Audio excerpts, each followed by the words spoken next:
On the record with Zarin পডকাস্টে সবাইকে স্বাগতম। আজ আলোচনা করব বাংলাদেশ জাতীয়তাবাদী দল বিএনপি ও আসন্ন নির্বাচন নিয়ে। আমার সাথে আছেন অনলাইন পলিটিক্যাল অ্যাক্টিভিস্ট ও ecommerce expert mister Sifati Rafi. Sifat, আপনাকে on the record with Zarin পডকাস্টে স্বাগতম। ধন্যবাদ মিস জেরিন নাজনীন আমাকে আজকে কানেক্ট করার জন্য। প্রথমে আপনার কাছে আমি যে জিনিসটা জানতে চাইবো যে গত 15 বছর ফ্যাসিস্ট সরকারের আমলে বিএনপি সব সময় হরতাল সমাবেশ, ঈদের পরে কঠোর আন্দোলন ইত্যাদি ঘোষণা দিত, কিন্তু বিএনপি 10টা সমাবেশও ঠিক মতো করতে পারেনি। এমনকি তাদের নেত্রী বেগম খালেদা জিয়ার বাড়ির সামনে থেকে বালুর ট্রাকটাও সরাতে পারেনি। বর্তমানে অন্তর্বর্তীকালীন সরকার ডিসেম্বর থেকে জুনের মধ্যে নির্বাচন দেবে বলে স্পষ্ট করেছে। এরপরেও বিএনপি কথায় কথায় আন্দোলনের হুমকি দিচ্ছে। কখনো বলছে 24 ঘন্টায় সরকার নামাতে পারে, কখনো বলছে প্রস্রাব করে সবাইকে বঙ্গোপসাগরে ভাসিয়ে দিবে। এই যে কথায় কথায় আন্দোলনের ঘোষণা দিয়ে বিএনপি গত 16 বছরে কি কি অর্জন করেছে? জি, ধন্যবাদ আপনাকে প্রশ্নটি করার জন্য। আই হোপ আমার সাউন্ড ক্লিয়ার আসতেছে। তো আপনি প্রথমে যেটি বললেন যে বিএনপি গত 16 বছরে সভা সমাবেশ বা আন্দোলন করতে পারেনি, বিষয়টি আসলে আমি সম্পূর্ণভাবে একমত হতে পারলাম না। আমরা 2024 সালের আগে 2023 সালের নির্বাচনের আগে দেখেছি বিএনপি প্রতিটি বিভাগীয় এবং জেলা পর্যায়ে বিপুল সমাগম করে তারা তাদের দাবি দাবাগুলো উপস্থাপন করে এসেছে এবং সেখানে লক্ষ লক্ষ মানুষ স্বতঃস্ফূর্তভাবে সেখানে অংশগ্রহণ করেছে। তো কিন্তু বিএনপির এই রাজনৈতিক মুভমেন্টটাকে রাজনৈতিকভাবে তৎকালীন ফ্যাসিস্ট গভর্নমেন্ট মোকাবেলা না করে রাষ্ট্রীয় বাহিনী দিয়ে অরাজনৈতিক ভাবে এবং অগণতান্ত্রিক ভাবে এই বৈধ আন্দোলনগুলোকে দমন করে, যে কারণে সেই আন্দোলনগুলো চূড়ান্ত সফল হয়নি। আর আপনার দ্বিতীয় অংশটি যেটা প্রশ্নের মধ্যে আপনি করেছেন সেটা হচ্ছে গিয়ে বর্তমানে বিএনপির পক্ষ থেকে ইউনূস সরকারকে হুমকি ধামকি দেওয়া হচ্ছে কিনা। দেখেন, বারবার আন্দোলনের হুমকি দেওয়া হচ্ছে। জি, মাঠে বিএনপির পক্ষ থেকে যখন কোনো কথাবার্তা বলা হয়, এটা জাস্ট পলিটিক্যাল রিটোরিক সেন্টেন্স ছাড়া কিছু না। কিন্তু আপনি আনুষ্ঠানিকভাবে দলের পক্ষ থেকে যখন সিনিয়র নেতৃবৃন্দ থেকে কোনো ইনফরমেশন পাচ্ছেন, সেটাকে আপনি গুরুত্ব দিতে পারেন। বিচ্ছিন্ন কোনো ঘটনাকে সমালোচনার খাতিরে আনা যায়। তবে আমরা যতদূর দেখতে পাচ্ছি, বর্তমান সরকার এবং বিএনপি সহ অন্যান্য রাজনৈতিক দলগুলো মিলিতভাবেই বর্তমান যে ফ্যাসিস্ট পরবর্তী অবস্থা সেটাকে মোকাবেলা করছে। সুতরাং আমি মনে করি না যে সরকারের সঙ্গে অন্যান্য দলের খুব বেশি একটা দূরত্ব সৃষ্টি হয়েছে। হ্যাঁ, এটা বহুদলীয় গণতন্ত্রে এটা একটা কালচার, মতামত ভিন্ন হবে, কিন্তু এটা একটা সৌন্দর্য। এভাবে আমাদের দেশ ভবিষ্যতে একটা গণতান্ত্রিক নির্বাচনের মাধ্যমে নতুন সরকারের মাধ্যমে দেশটা পরিচালিত হবে। আচ্ছা, আমরা দেখেছি যে বিগত 16 বছরে দল হিসেবে বিএনপি আওয়ামী লীগের কাছে সবচেয়ে বেশি নির্যাতিত হয়েছে। এখন আওয়ামী লীগের নিষিদ্ধ প্রশ্নে বিএনপি ছিল অনেকটা উদাস। আওয়ামী লীগের বিভিন্ন নেতা বিএনপিতে অলরেডি ঢুকে পড়েছে। বাকিদেরও ক্লিন ইমেজের আওয়ামী লীগ কর্মী ট্যাগ দিয়ে বিএনপি তাদের দলে আহ্বান জানিয়েছে। এই যে বিএনপি আওয়ামী লীগকে পুনর্বাসন করার চেষ্টা করছে, সেটা কেন? দেখুন, এটা আরেকটা চাঞ্চল্যকর প্রশ্ন। এটা ঠিক বিগত 16 বছরে শুধু বিএনপির উপরই যে স্ট্রিম রোলার চালানো হয়েছে তা না। বিএনপি সহ জামাতে ইসলাম, অন্যান্য ধর্মভিত্তিক দলগুলো সহ সাংবাদিকদের উপর ইতিহাসে সীমাহীন নির্যাতন করা হয়েছে। বিএনপিও এর একটা পার্ট। এখন আপনি যেটা প্রশ্ন করেছেন, পরিবর্তিত পরিস্থিতিতে বিএনপি আওয়ামী লীগকে পুনর্বাসন করছে কি করছে না, এবং তার আগের প্রশ্নটি তো আপনি সম্ভবত করেছিলেন যে আওয়ামী লীগকে নিষিদ্ধকরণে বিএনপি সরাসরি মাঠে নামেনি কেন। দেখেন, বিষয়টা হচ্ছে অনেকটা উদাস ছিল। জি, বিএনপি একটি বহুদলীয় গণতান্ত্রিক কালচার থেকেই উঠে আসা একটি দল। আর বিএনপি সবসময় চেয়েছে বিচারের মাধ্যমে আওয়ামী লীগকে নিষিদ্ধ করার জন্য, কোনো সরকারি প্রজ্ঞাপনের মাধ্যমে নয়। যদিও বর্তমান সরকার খুবই টেকনিক্যালি এই কাজটি সম্পন্ন করেছে।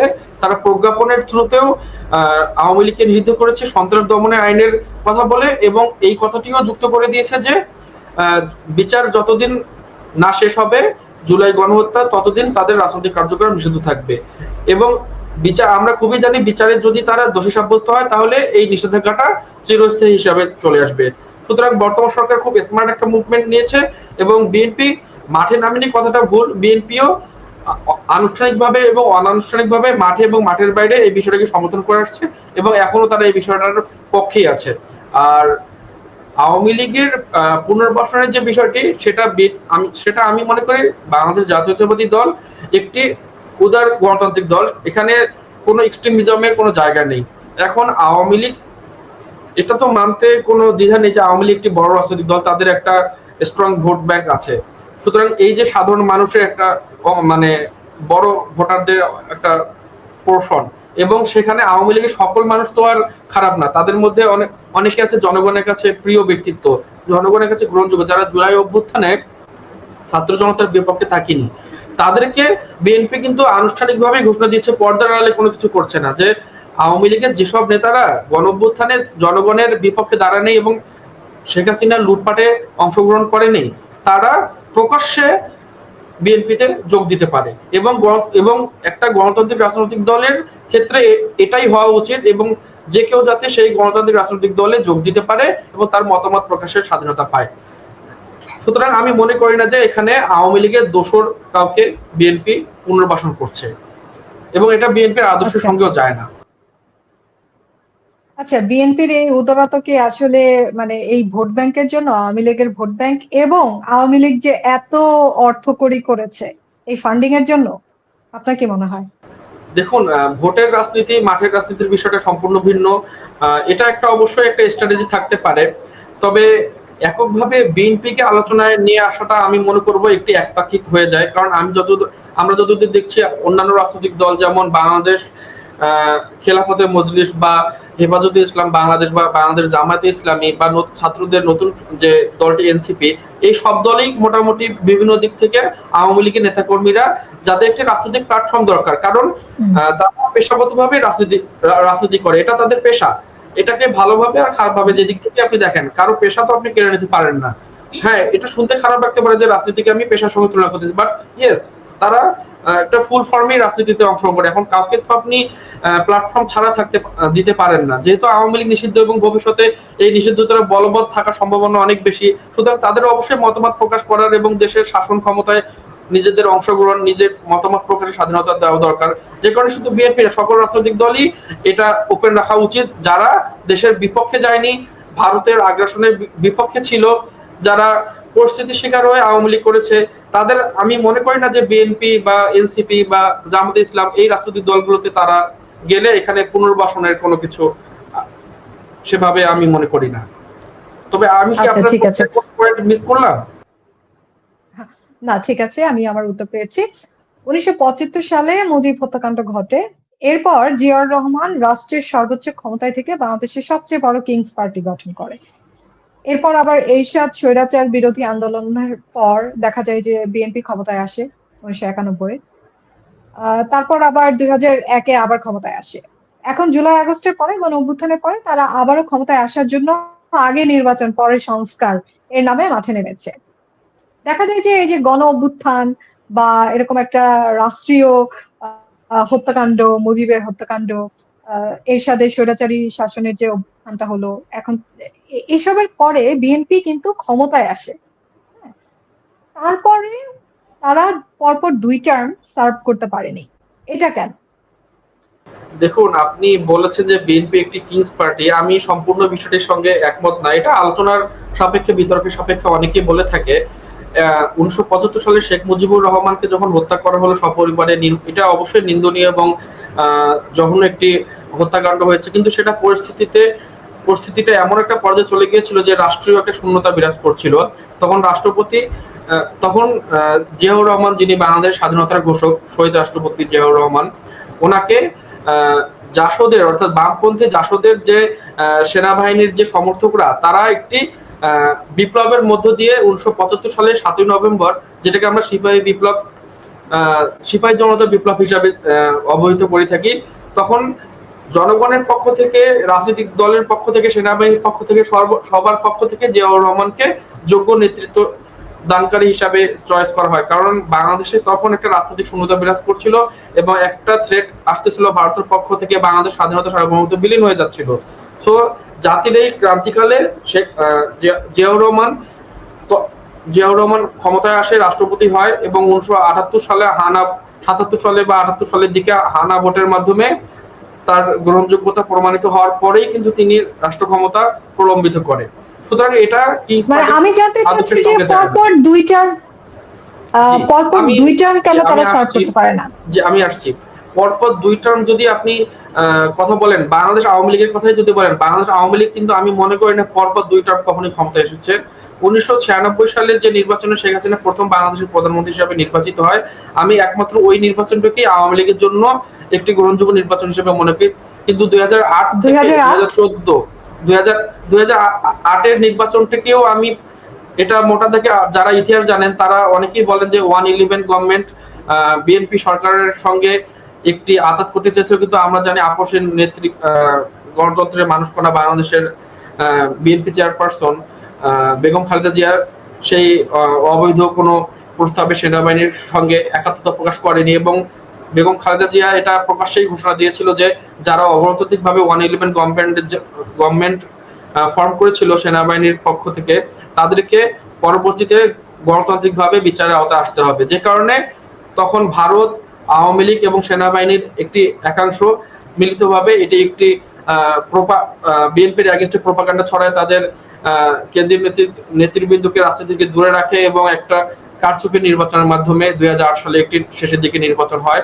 আর ২০১৪, ১৮ এবং ২০২৪ সালের নির্বাচনটা তো শেখ হাসিনা ক্ষমতায় থেকেই করেছে। একটি নির্বাচন ২০১৪ সালে ১৫৪টি বিনা ভোটের নির্বাচন এবং বাকি আসনগুলো খয়রাতি ডোনেশন হয়ে গেছে। ২০১৮ সালে রাতের ভোট হয়ে গেল। ২৪ সালে একটি ডামি নির্বাচন হলো। সুতরাং আপনি আওয়ামী লীগের ক্ষেত্রেও বলতে পারেন যে তারা কখনো দুই টার্ম মানে সিকিউর করছে। এবং বিএনপির ক্ষেত্রে যদি আমরা আসি, বিএনপি কিন্তু একাধিকবার ক্ষমতায় এসেছে। জিয়াউর রহমানের সময় একবার, বেগম খালেদা জিয়ার সময় দুইবার, এবং ১৯৯১ এবং ২০০২ সালের যে নির্বাচন, যে দুইটি গণতান্ত্রিক নির্বাচনে বাংলাদেশ জাতীয়তাবাদী দল ক্ষমতায় এসেছে বিপুল জনপ্রিয়তার প্রমাণের মাধ্যমে, সেই দুটি নির্বাচন কিন্তু মোটা দাগে সবার কাছে একটি গ্রহণযোগ্য নির্বাচন।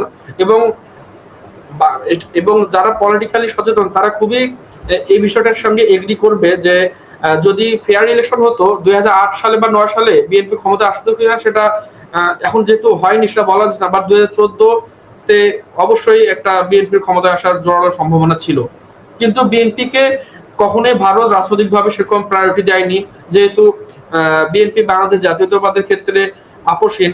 কিন্তু আওয়ামী লীগের পক্ষ থেকে বাংলাদেশের স্বাধীনতা সার্বভৌমত্ব থেকে ভারতের পারপাস সার্ভ করাটাকে প্রাধান্য দেওয়া হয়েছিল, যে কারণে ভারতের প্রথম চয়েস কখনোই জাতীয়তাবাদী দল ছিল না।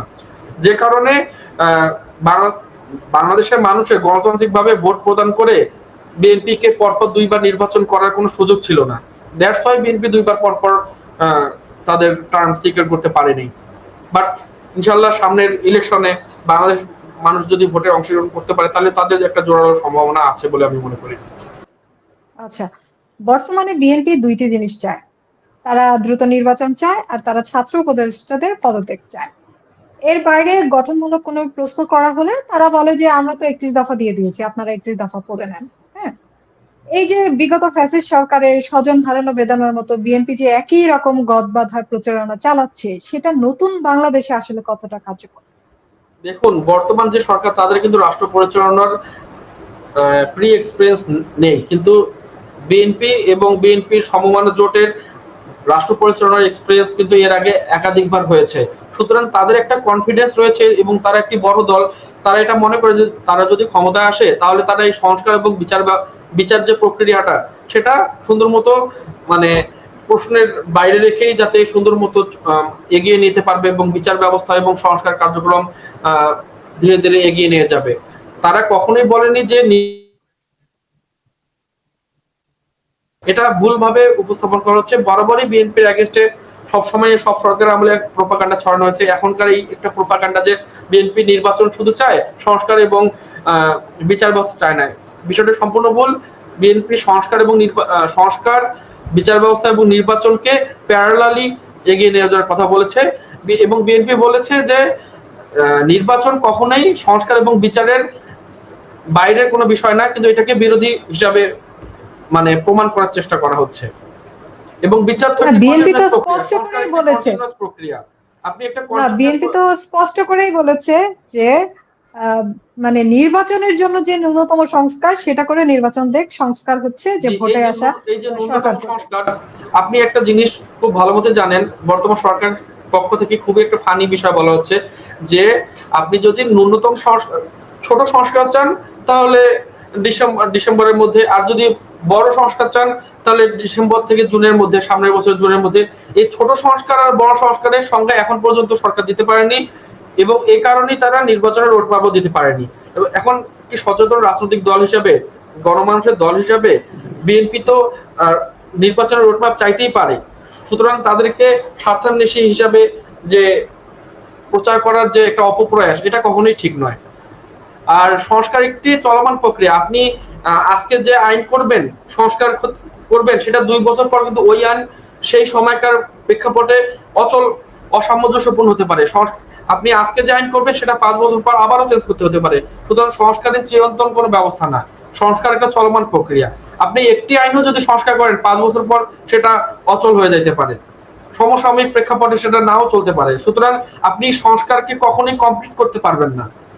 এই জন্যই বলা হচ্ছে আ- ন্যূনতম কি কি সংস্কার দরকার, যেমন নির্বাচন ব্যবস্থা থেকে ঢেলে সাজানো, এবং এই যে ডিসিএসপিরা নির্বাচন প্রক্রিয়া সরাসরি অংশগ্রহণ করে পুলিশ এবং প্রশাসনের পক্ষ থেকে, এটাকে বাদ দিয়ে নির্বাচন কমিশনের জন্য একটা ডিফারেন্ট আইন শৃঙ্খলা বাহিনী করা, তাদের কর্মকর্তা কর্মচারীদেরকে প্রশিক্ষণ দেওয়া, যাতে নির্বাচন কমিশন ফলোভাবে এই নির্বাচনটা পরিচালনা করতে পারে, এবং বিদেশি একটা স্বচ্ছতা থাকে, যারা বিদেশিরা যাতে পর্যবেক্ষণ করতে পারে, যেটা আগেও দেওয়া হয়নি। শেখ হাসিনার আমলে বিদেশিরা পর্যবেক্ষণ করতে আসতে চেয়েছিল, কিন্তু সেটাও দেওয়া হয়নি। এই ন্যূনতম সংস্কারগুলো নির্বাচনের বিষয় ক্ষেত্রে, আর যেটা বিচার ব্যবস্থার জন্য যেটা করা হচ্ছে সেটাতে বিএনপির পক্ষ থেকে কখনো বাধা দেওয়া হয়নি, এবং বিএনপির পক্ষ থেকে এটাকে সমর্থনই করা হচ্ছে। বিএনপি তো কখনো বিচারের বিপক্ষে কোনো কিছু বলে নাই, এবং বিএনপি আচ্ছা, ৩১ দফা সংস্কারের কথাও বলছে। ৩১ দফা কিন্তু খারাপ কোনো কিছু বলা হয় না। এই ৩১ দফায় যদি বিএনপি বাস্তবায়ন করে, ভবিষ্যতে তারা আরো দফা সেখানে যুক্ত করবে। কারণ আপনি কখনই সংস্কারকে একটা কাঠামোর মধ্যে ফেলতে পারবেন না। আপনার প্রাতিষ্ঠানিক কাঠামোগুলোকে গণতান্ত্রিকভাবে উন্নতি করতে হবে, এবং এটা চলমানভাবে চলতে থাকবে। আচ্ছা, বিএনপির যে এত এত নেতাকর্মী, আপনার কি ধারণা ৩১ দফা তারা আসলে বোঝে? যে ৩১ দফা বিএনপির, এখন আপনি যদি সাধারণ একজন রুট পর্যায়ের একটু কম পড়াশোনা, কম সচেতন মানুষ যারা বিএনপির সাপোর্টার, বা সাধারণ মানুষ যারা যারা হচ্ছে গিয়ে আপনার ভোটের আগের রাতে ৫০০ টাকা ২০০ টাকার বিনিময়ে তাদের ভোটটা বিক্রি করে দেয়, বা ভালো মানুষকে না, মানে ভালো প্রার্থীকে নির্বাচন করা না করে তারা মার্কা দেখে, আমরা বাপদাদার আমল থেকে নির্বাচন ভোট দিয়ে আসছি, কিন্তু ভোটারদেরকে নীতি নির্ধারণের পর্যায়ে বিএনপির নেতারা এই ৩১ দফাকে ধারণ করতে পারছে কিনা, তারা অ্যানালাইসিস করতে পারতেছে কিনা, জনগণের সামনে প্রকাশ করতে পারতেছে কিনা। এখন আপনি একটা জিনিস দেখবেন, সাধারণ মানুষের ক্ষেত্রে, একটা চায়ের দোকান বা একজন রিক্সাওয়ালার ক্ষেত্রে কখনোই ৩১ দফা গান এক দফাও তাদের বোধগম্য হওয়ার পসিবিলিটি না, কারণ এটা রাষ্ট্র পরিচালনার মূলনীতি সংস্কারের সঙ্গে, বিচার ব্যবস্থার সঙ্গে সম্পৃক্ত। এটা সাধারণ মানুষের ক্ষেত্রে বিষয়টা একটি ইন্টেলেকচুয়াল বিষয়। এই ইন্টেলেকচুয়াল বিষয়গুলো জনসাধারণের ওইভাবে বোধগম্য হবে না। জনগণ দেখবে যে তার মতামত প্রকাশের স্বাধীনতা পাচ্ছে কিনা, সে ভোটাধিকার প্রয়োগ করতে পারছে কিনা, সে ন্যায় বিচার পাচ্ছে কিনা।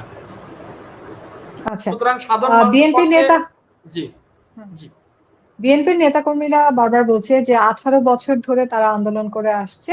তারা মাঠ তৈরি করে দিয়েছে এবং ছাত্ররা এসে গোল দিয়ে দিয়েছে। হ্যাঁ? আবার ছাত্রদের পক্ষ থেকে বলা হচ্ছে যে বিএনপি যদি 18 বছর আন্দোলনে সফল হতো, তাহলে তাদের এবং জনতাদের রাস্তায় নেমে এতগুলো প্রাণ ঝরাতে হতো না। এ বিষয়ে আপনার কি মতামত? দেখুন, এই যে ৫ই আগস্ট ২০২৪ সালে গণঅভ্যুত্থান, তার ওই ৫ই আগস্ট এবং তার আগে কিন্তু কখনো এই কথাগুলো ওঠেনি।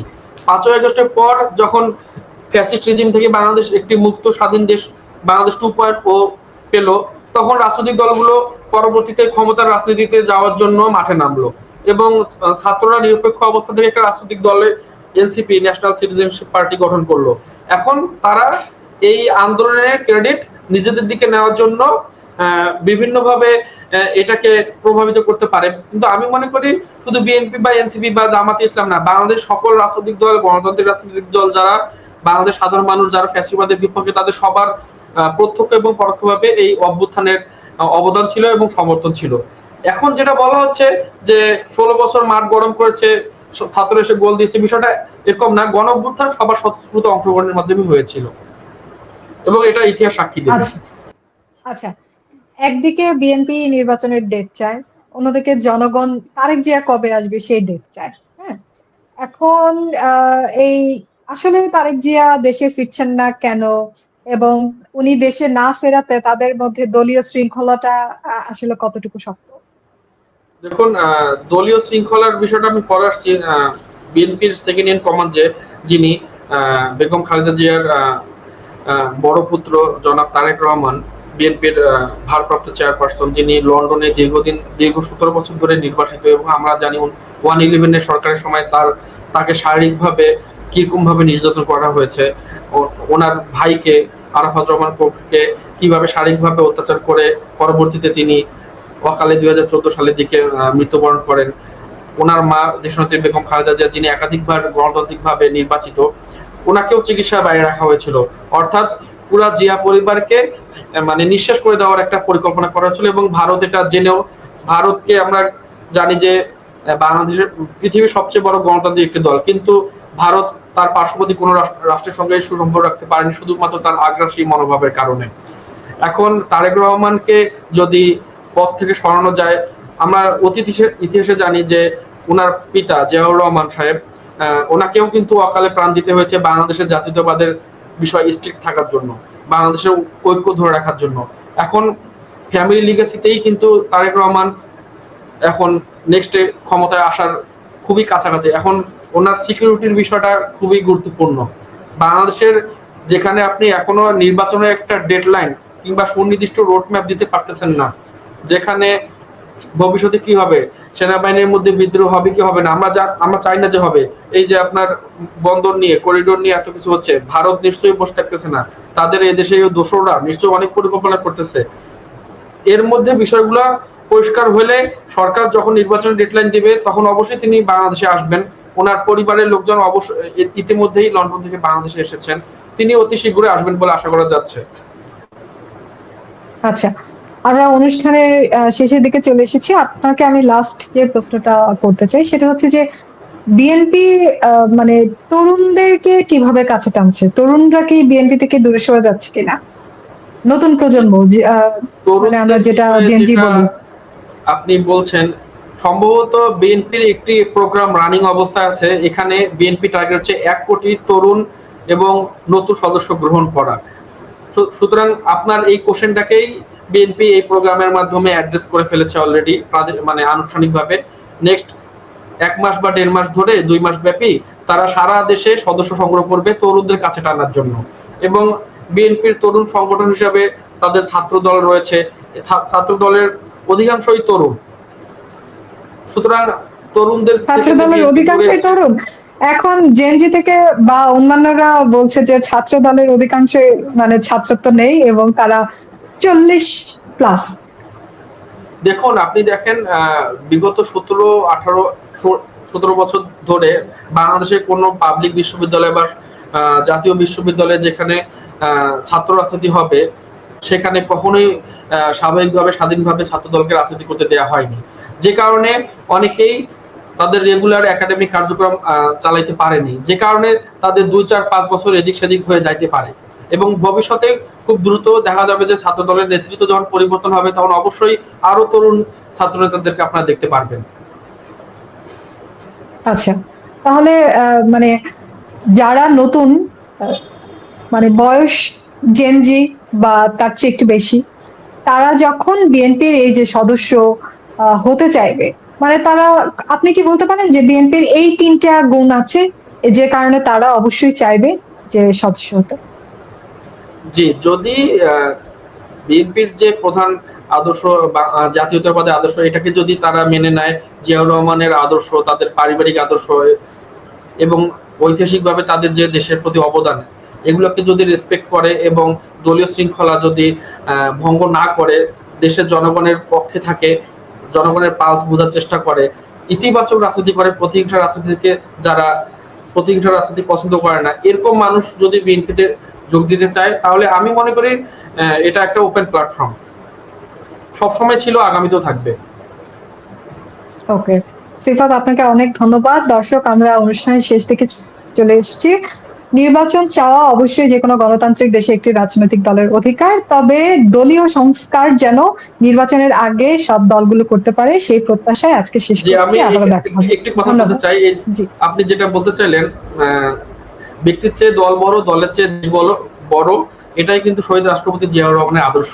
সুতরাং আপনার শেষ লাইনটি কিন্তু জিয়াউর রহমানের আদর্শকেই প্রতিফলিত করে। ধন্যবাদ। জি, অনেক ধন্যবাদ। দর্শক, পরবর্তী অনুষ্ঠান দেখার আমন্ত্রণ রইল। ধন্যবাদ। ধন্যবাদ।